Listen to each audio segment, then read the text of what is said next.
Their great title rivals Rotherham, a very tense match at Millmoor, and it finished 1 apiece. Swansea are the champions. Northampton are promoted as well. Darlington, Peterborough, Barnet and Hartlepool go into the playoffs, and poor old Chester are relegated after a three-way battle with Carlisle and Shrewsbury, but Chester beaten by a Richie Harlem goal for Peterborough this afternoon, and they drop out of the Football League to be replaced next season by the Nationwide Conference champions Kidderminster. And that's decision day, at least as far as the Nationwide League is concerned. The Premiership will continue, but elsewhere, well, Munster are the Heineken Cup heroes tonight. Expect something similar from Northampton and Llanelli in the second semi-final, live on Sunday Grandstand tomorrow. Bye for now.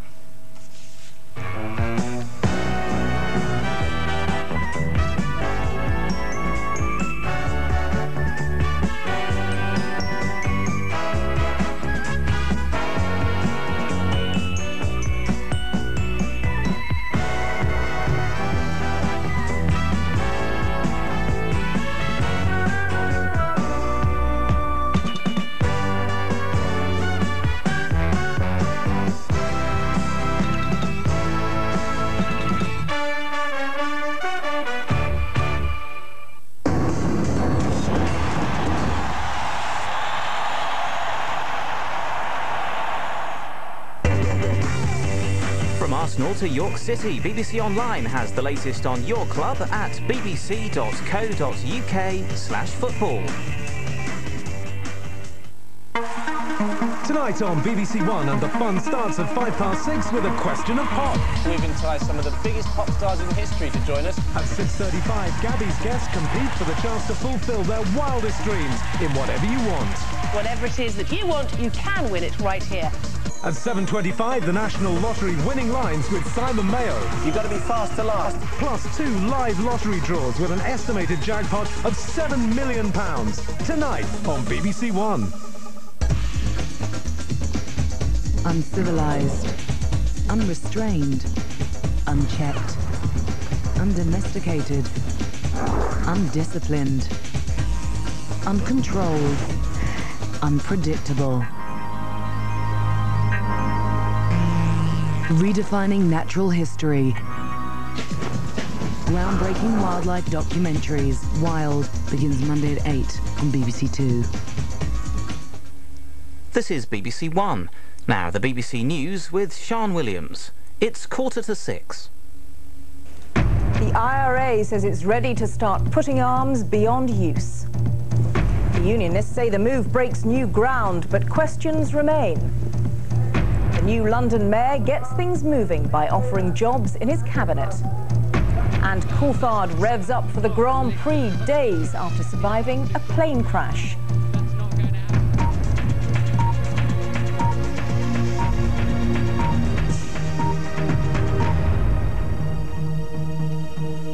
Good afternoon. There's been a significant development in the Northern Ireland peace process after the IRA made a new statement on getting rid of its weapons. The statement said the IRA leadership will initiate a process that will completely and verifiably put IRA weapons beyond use. The statement added that within weeks, the contents of a number of our arms dumps will be inspected by agreed third parties who will report that they've done so to the Independent International Commission on Decommissioning. The Northern Ireland Secretary Peter Mandelson called the IRA statement a jump forward, and the Ulster Unionist leader David Trimble said it appeared to break new ground, but said his party would now want to tease out its meaning. At Stormont this afternoon, Ulster Unionists were mulling over an IRA statement, the like of which they have never seen before. The promise at last of weapons decommissioning, but on IRA terms, as part of a package to bring devolved government back to Northern Ireland. The whole deal was set out at Hillsborough last night, as the parties were presented with a new deadline of June next year for implementing the Good Friday Agreement in full. Sinn Féin's president welcomed that plan and today spelt out the measure of the IRA's own commitment to it. This isn't an abstract historical thing, a dry turning over of a page. This is a life and death, blood and sinew, emotional, painful step for the IRA to make because it wants this to work.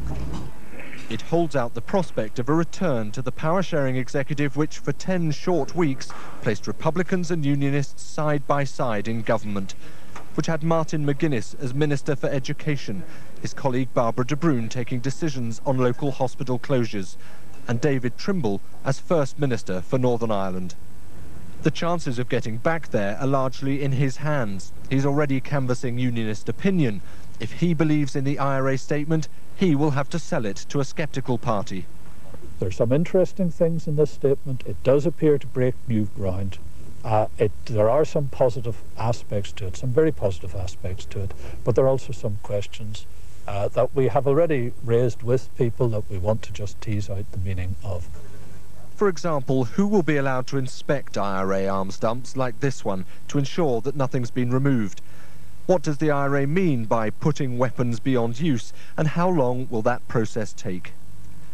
But at Hillsborough, the Northern Ireland Secretary insisted it was not just the IRA which needed to engage in decommissioning.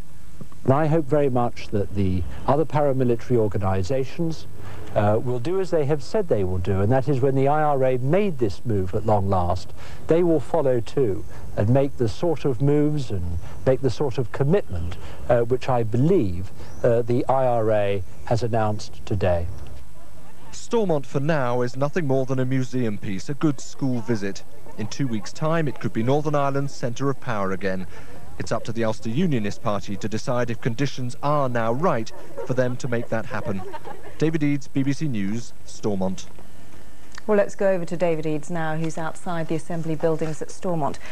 David, how easy do you think it's going to be for David Trimble to sell this to his party? Well, Sean, I think it is going to be extremely difficult still, not least because what we have here is decommissioning as the IRA believes it should happen. Now, that is not something the Ulster Unionists are used to seeing. They've got to take on board precisely what that means in terms of, as we said, putting weapons beyond use. Well, what sort of language is it? And getting a clarity on that is one of the sorts of problems David Trimble will face. But the IRA statement itself is only part of the package. And David Trimble has also got to try to extract some sort of concession, if you like, on the Royal Ulster Constabulary, on its title, which his party is determined to keep. And I understand several hours last night in the negotiations were spent on that particular issue with no outcome to satisfy Ulster Unionists. So clearly there's still a lot of work to be done. And do we have any idea about how all this is going to hang together and going to work? Is there a timetable? Well, if the answers to questions which the Ulster Unionists will be putting over the coming days are satisfactory to David Trimble, I'm sure he'll want a meeting of the Ulster Unionist Council to take a decision, probably on the 20th of May. On the 22nd, we could expect then, if that decision was good, for the institutions here at Stormont to be up and running once again. Then perhaps the confidence-building measures from the IRA in terms of visiting of arms dumps, and maybe then a gesture from the British government on demilitarisation. I think that's the way that it's likely to proceed, but it's still a long way off. David Eads, thanks very much. The new Mayor of London, Ken Livingstone, had a 20-minute phone conversation with Tony Blair today. In the past, the Prime Minister said he would be a disaster for London, but today's talks were described as friendly and constructive. Mr Livingstone has offered key posts in his cabinet to members of the Greater London Assembly, including the position of Deputy Mayor to Labour's Nicky Gavron. What happened to all the purple? You've all gone white. Roman emperors did it. Winning football teams do it. Today, London's newly elected mayor took his victory carriage on the streets for a final tour. Mr Livingstone started work too on dealing out the spoils of victory. As promised, he's offering to share those with the parties he defeated. And in what Mr Livingstone insists was a friendly phone chat with the Prime Minister today, he outlined his proposed appointments. He made it absolutely clear he would be delighted to see Labour Party Assembly members working with me in my administration. I've therefore formally asked Nicky Gavron to be my deputy mayor for the first year of this administration. But while Mr Livingstone continued to bask in the sunshine, it wasn't certain whether Labour members of the Assembly would accept his invitations. Party sources say they'll decide this week as a group after a long, hard think. And Labour doesn't like the signs the new mayor will meddle in matters they see as beyond his responsibility. If Britain doesn't eventually join the euro, the City of London would be devastated, and it would be the biggest setback we've seen since the fire of London. As the Assembly members arrived to sign in today, representatives of other parties were indicating their reservations too about joining the Livingstone team, including the Liberal Democrat now invited to join his cabinet. That very much depends on what it's going to do. We're much more interested in what we're going to do and what it's going to achieve rather than what we're going to be. The party's still going on, but the relationship between London's new mayor and his old party is a sensitive one. For all the warm words about burying the past, there's much mutual suspicion. But if the brave experiment of elected mayors is to catch on, Mr Livingstone and the Greater London Assembly have to turn themselves into a model of how to do it. Robin Oakley, BBC News, Westminster. The German car giant BMW says there's been progress in its talks with the Phoenix consortium over the sale of Rover. The head of Phoenix, John Towers, says he's confident a deal can be signed. The United Nations has appealed for international help in Sierra Leone, where 300 of its troops have been taken hostage. Britain sent a technical support team to the capital Freetown today to support the UN force. It was only last December the Blue Berets of the United Nations came to save Sierra Leone from its bloody past. Now they too need saving. More than 300 peacekeepers are being held captive, seized by the rebels of the Revolutionary United Front, or the RUF. The UN have called on the RUF to release them. The emphasis is not to go, at this point, to go to war against the RUF. It's to try to find a political solution to a problem that is threatening the peace process at its core. A team of about a dozen British military advisors is arriving shortly to help support the UN's 8,500-strong force. The government has said no combat troops will be sent, but the international community is increasingly worried. What's happening in Sierra Leone right now is very serious. UN peacekeepers have been taken hostage. That is an unacceptable situation. The rebel leader, Foday Sanko, blames the UN for raising tensions by trying to disarm his men. The UN deny that, but last summer's peace deal is now in danger of unravelling, and with it, Sierra Leone's brief taste of peace. Duncan Kennedy, BBC News. Rail companies have agreed the first standards for training and monitoring drivers since the industry was privatised. The news comes a few days before the start of an inquiry into last year's rail crash at Ladbroke Grove near Paddington, in which 31 people died. And then we got the bogey brake isolating cocks under there. The rail industry has been under intense pressure to tighten up standards of training for its drivers since the Ladbroke Grove disaster last year. Unlike the airlines, there's been no single agreed system for the 25 rail companies. Privatisation was a tremendous upheaval, as I'm sure is apparent, and we are now working together on this and many other aspects to make sure we have best practice in the industry. The new rules issued by the rail companies this week will, for the first time since privatisation, set minimum standards for driver training across the whole of the network in Britain. Critics say that's long overdue. The training of drivers was heavily criticised in the official report on the Southall crash in 1997. Relatives of the 7 passengers killed in that accident are sceptical about the new guidelines. It's great on paper, but they've had rules and regulations before, and throughout the Southall inquiry it was very obvious that all of those rules and regulations, if they had actually been adhered to, my son wouldn't have been killed, and nor would have the other people. Some rail companies like Virgin say their standards of training are already well above the industry's code of practice. So that's telling us, as you rightly said, the signal's at danger. The test will be whether this brings down the number of trains passing red signals, which rose last month for the first time since Ladbroke Grove. Tim Hirsch, BBC News, Crewe. Huge showers of lava and ash have blown out of Mount Etna in Sicily as eruptions from the volcano increased in intensity. A shelter near the southeast crater of Europe's tallest and most active volcano had to be evacuated as the dramatic displays continued. But scientists say there's no danger to nearby villages. Just 4 days after surviving a plane crash in which 2 pilots died, the Scottish Formula 1 driver David Coulthard has qualified in 4th place for tomorrow's Spanish Grand Prix. Michael Schumacher will be in pole position for the first time this season. It speaks volumes for David Coulthard's nerve and commitment that he never thought twice about competing in Barcelona after his horrific experience in his plane crash in France. And on the track, his professionalism also shone through as he drove his McLaren Mercedes to 4th place on the grid. He, though, wouldn't have been delighted by that. He had high hopes of being on the front row. Instead, the usual suspects occupy it, with, unsurprisingly, Michael Schumacher on pole position. The clear championship leader, it'll take something remarkable or mechanical failure to deprive him of another victory tomorrow. Mika Häkkinen, the defending champion, desperately needs to do just that. Without a win so far this year, a quicker start from 2nd place on the grid might well represent his best chance of getting past his rival. Kevin Geary, BBC News. And that's it for now. There's going to be more news and sport at 6:35 on BBC Two. I'll see you then. Bye-bye.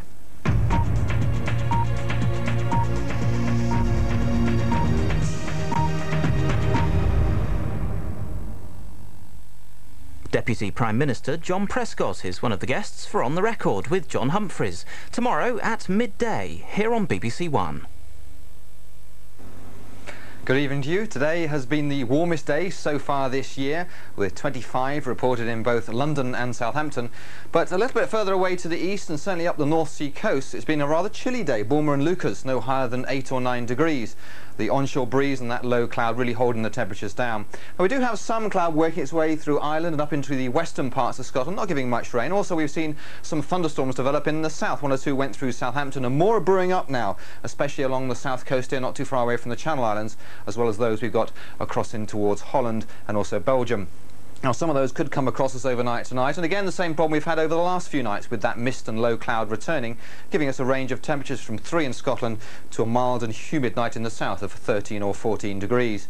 Tomorrow morning we see a bright, dry start for many areas, a little bit of low cloud and mist around as well, but also those showers getting going in the south in the heat of the day, with our top temperatures up at around 22 or 23. Bye for now. Things change fast, very fast nowadays. It's about standards, it's about communicating. Honesty, integrity, it's what the BBC stands for. As a journalist, all you've got is your credibility. If you haven't got that, then you're lost. Energy, patience, time, knowledge of the subject. People want to be told what's going on in their world.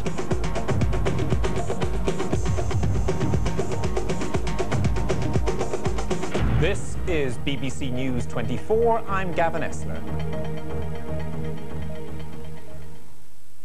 Over the past year, I've been to a place where people of no wealth or influence struggle against poverty. It's a place where children live surrounded by drugs and drug users, where people who've lived off the land for generations now stand to lose everything. But it's also a place of courage, of powerful human stories. This place is Britain today. How am I going to keep a roof over my head? How am I going to clothe my children? It's very difficult to belong when you live on the 17th floor of a tower block. I hate myself. I feel a failure. No to live, no income, no nothing. Feargal Keane's Forgotten Britain starts tomorrow at 10:20 and continues Monday on BBC One.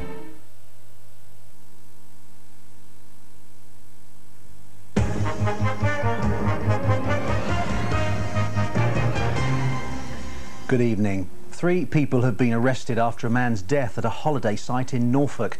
Tony Bush collapsed following a disturbance at the Winterton Valley estate.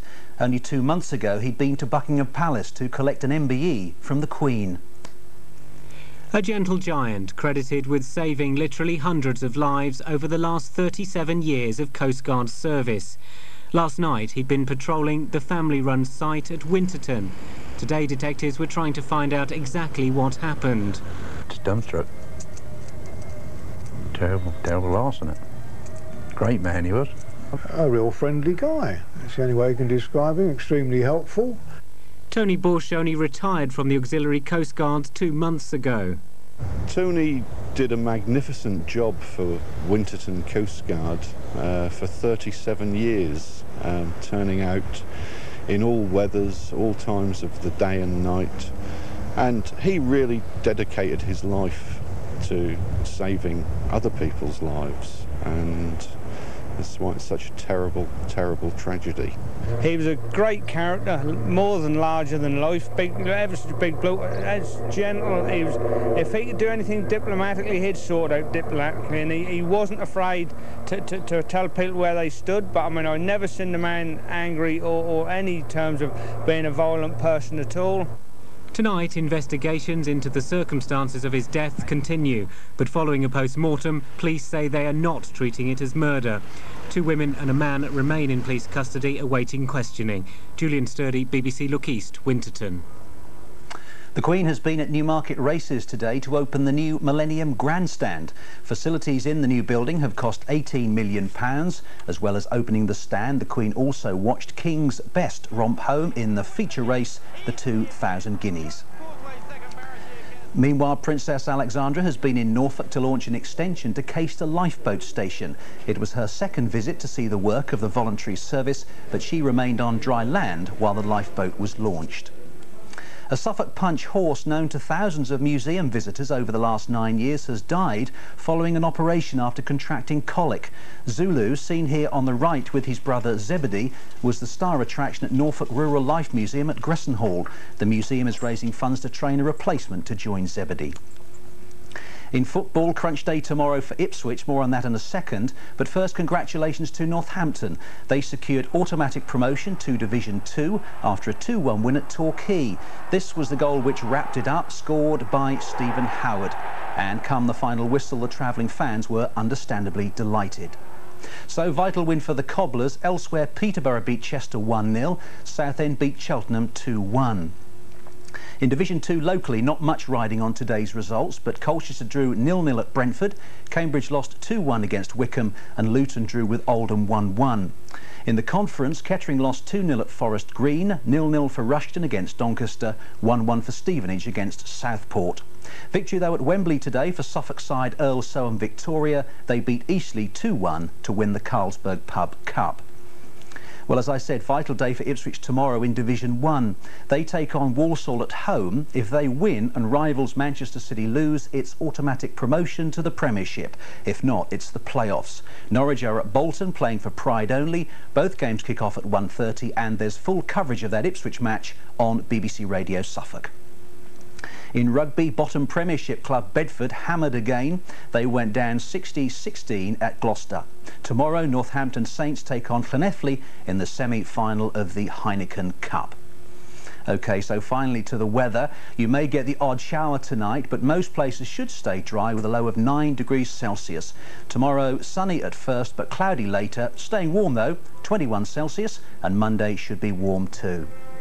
That's it. Now, we're back tomorrow at 5:35, and of course we'll have the outcome on that crucial Ipswich game, so join us then. Till then, from us all, bye-bye.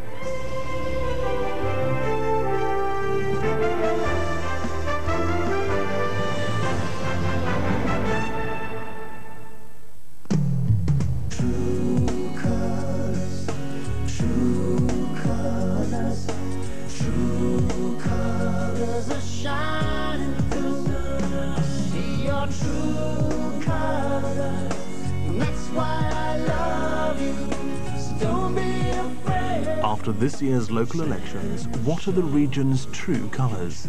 The East at Westminster, Sunday at 1 on BBC Two. Senses so sharp we'd consider them supernatural. Skin that can feel the vibrations made by a beetle walking on sand.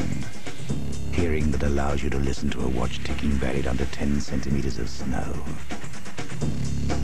A nose so keen it replaces your eyes, seeing the world through texture one touch at a time. New technology brings you up close to the natural-born killers. Predators continues Thursday at 8:30 on BBC One.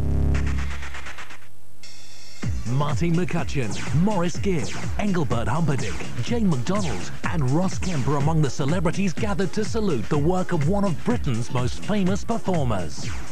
Barbara Windsor!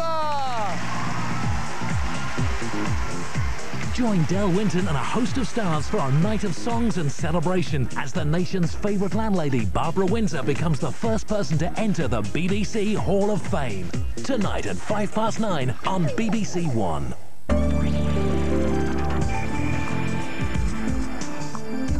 A fan of Stephen Gately gets a big surprise. Whatever you want, in half an hour on BBC One.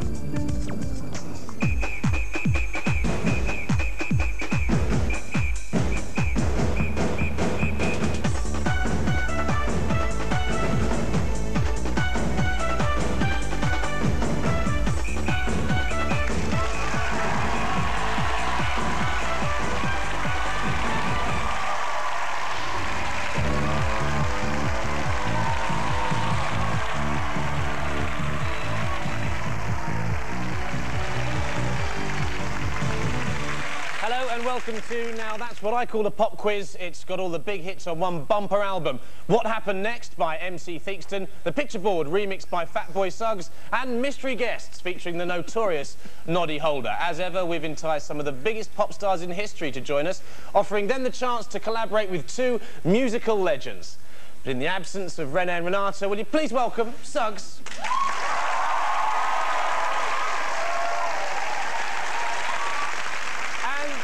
Mr. Noddy Holder.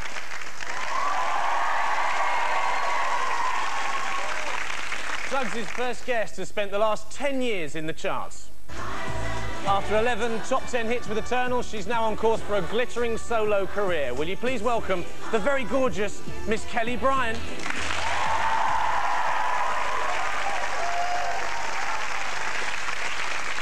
Pop Princess Kelly is joined by a rock queen. Well, kind of. A staggering 24 top 10 hits, including the nation's song of the millennium, Bohemian Rhapsody. They've won every music award worth winning. From Queen, will you please welcome the legendary Roger Taylor.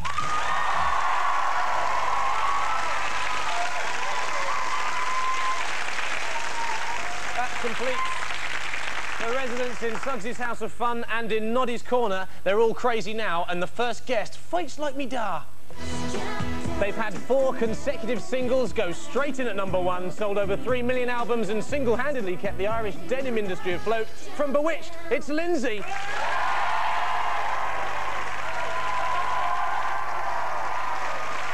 Our final guest is, according to Bono, the Noel Coward of her generation. Daughter of legendary folk singer Ewan MacColl, she's collaborated with the likes of the Pogues, Talking Heads and the Smiths.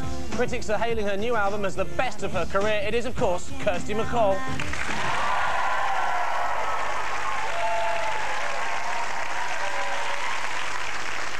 Let's get straight on with the first round.